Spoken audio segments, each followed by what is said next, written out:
ಒಂದು ಕಡೆ ರಾಜಕೀಯ ಜಿದ್ದಾಜಿದ್ದಿ, ಮತ್ತೊಂದು ಕಡೆ ಶಿವಮೊಗ್ಗದಲ್ಲಿ RSS ಯುಗಾದಿ ಕಾರ್ಯಕ್ರಮವನ್ನು ಹಮ್ಮಿಕೊಂಡಿತ್ತು. ಅಲ್ಲಿ ಈಶ್ವರಪ್ಪ ಬಂದಿದ್ದರು ಮತ್ತು ಅವರ ಜೊತೆ ಅಂದರೆ ಒಂದು ಕಡೆ ಈಶ್ವರಪ್ಪ ಮತ್ತೊಂದು ಕಡೆ ರಾಘವೇಂದ್ರ ಬಂದಿದ್ದರು. ರಾಘವೇಂದ್ರ BJP ಅಭ್ಯರ್ಥಿ, ಇದೀಗ ಈಶ್ವರಪ್ಪನವರು ಪಕ್ಷೇತರ ಅಭ್ಯರ್ಥಿ. ಒಂದೇ ವೇದಿಕೆಯಲ್ಲಿ ಕಾಣಿಸ್ಕೊಂಡ ಎದುರಾಳಿಗಳು, ನಾನೊಂದು ತೀರ ನೀನೊಂದು ತೀರ ಅದೇ ರೀತಿ. ಆದರೆ ಒಬ್ಬರನ್ನೊಬ್ಬರು ಮುಖ ನೋಡಲಿಲ್ಲ, ಮಾತಾಡಿಸಲಿಲ್ಲ. ಶಿವಮೊಗ್ಗದ ಆದಿಚುಂಚನಗಿರಿ ಮೈದಾನದಲ್ಲಿ ಉತ್ಸವ ಹಮ್ಮಿಕೊಳ್ಳಲಾಗಿತ್ತು. ಶಿವಮೊಗ್ಗದ ಆದಿಚುಂಚನಗಿರಿ ಕಾಲೇಜು ಮೈದಾನದಲ್ಲಿ ಉತ್ಸವ. RSS ಯುಗಾದಿ ಉತ್ಸವದಲ್ಲಿ ಪರಿಷತ್ ಸದಸ್ಯ DS ಅರುಣ್, ಶಾಸಕ ಚನ್ನಬಸಪ್ಪ ಭಾಗಿಯಾಗ್ತಾರೆ. ಆದರೆ ನೋಡಿ, ಈಶ್ವರಪ್ಪನೂ ಇದ್ದಾರೆ, ಆಮೇಲೆ ರಾಘವೇಂದ್ರ ಕೂಡ ಇದ್ದಾರೆ. ಮಾತಿಲ್ಲ, ಕತೆ ಇಲ್ಲ. ಅವರು ಆ ಕಡೆ, ಇವರು ಈ ಕಡೆ. ನೋಡಿ, ಅಣ್ಣನೂ ಇಲ್ಲ, ತಮ್ಮನೂ ಇಲ್ಲ. ಒಬ್ಬರು ಆ ಕಡೆ ಮುಖ ಮಾಡಿದ್ದಾರೆ, ಒಬ್ಬರು ಈ ಕಡೆ ಮುಖ ಮಾಡಿದ್ದಾರೆ. ಎಂತೆಂಥ ಪರಿಸ್ಥಿತಿ ಬರುತ್ತಲ್ವ ರಾಜಕೀಯದಲ್ಲಿ. ಲಾಸ್ಟ್ ವಿಧಾನಸಭಾ ಎಲೆಕ್ಷನ್ ಟೈಮಲ್ಲಿ ಇದೇ ಈಶ್ವರಪ್ಪ ಹೀರೋ. ಅಂದರೆ ಪಕ್ಷ ಹೇಳಿದ ತಕ್ಷಣ ರಾಜೀನಾಮೆ ಕೊಟ್ಬಿಟ್ರು, ಪಕ್ಷ ಹೇಳ್ದಂಗೆ ಕೇಳಿದರು ಅಂತೇಳಿ. ಆ ಗುಣಗಾನ ಏನು, ತ್ಯಾಗ ಅಂದರೆ ಏನು ಅಂತೇಳಿ BL ಸಂತೋಷ್ ಅವರು ಇವರ ಬಗ್ಗೆ ಭಾಳಷ್ಟು ಹೇಳ್ತಾಯಿದ್ರು. ಆಗ ಜಗದೀಶ್ ಶೆಟ್ಟರು ವಿಲನ್ನು, ಈಗ ಜಗದೀಶ್ ಶೆಟ್ಟರು ಹೀರೋ, ಈಶ್ವರಪ್ಪ ವಿಲನ್ನು.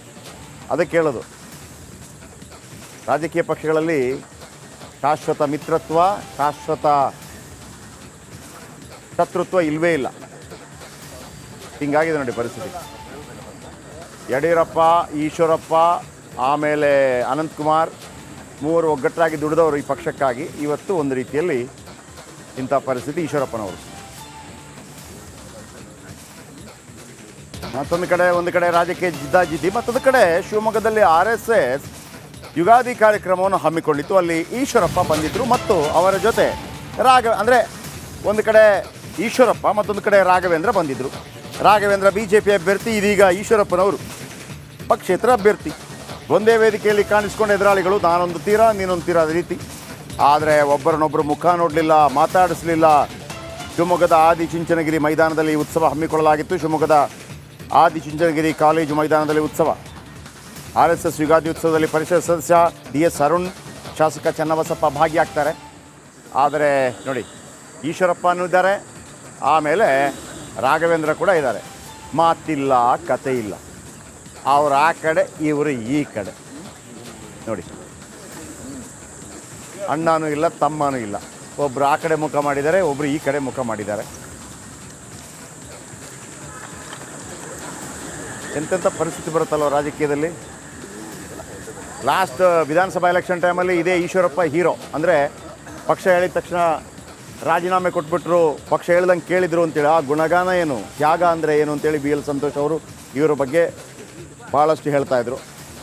ಆಗ ಜಗದೀಶ್ ಶೆಟ್ಟರು ವಿಲನ್ನು, ಈಗ ಜಗದೀಶ್ ಶೆಟ್ಟರು ಹೀರೋ, ಈಶ್ವರಪ್ಪ ವಿಲನ್ನು. ಅದಕ್ಕೆ ಹೇಳೋದು, ರಾಜಕೀಯ ಪಕ್ಷಗಳಲ್ಲಿ ಶಾಶ್ವತ ಮಿತ್ರತ್ವ, ಶಾಶ್ವತ ಶತ್ರುತ್ವ ಇಲ್ಲವೇ ಇಲ್ಲ. ಹಿಂಗಾಗಿದೆ ನೋಡಿ ಪರಿಸ್ಥಿತಿ. ಯಡಿಯೂರಪ್ಪ, ಈಶ್ವರಪ್ಪ, ಆಮೇಲೆ ಅನಂತಕುಮಾರ್, ಮೂವರು ಒಗ್ಗಟ್ಟಾಗಿ ದುಡಿದವರು ಈ ಪಕ್ಷಕ್ಕಾಗಿ. ಇವತ್ತು ಒಂದು ರೀತಿಯಲ್ಲಿ ಇಂಥ ಪರಿಸ್ಥಿತಿ ಈಶ್ವರಪ್ಪನವರು.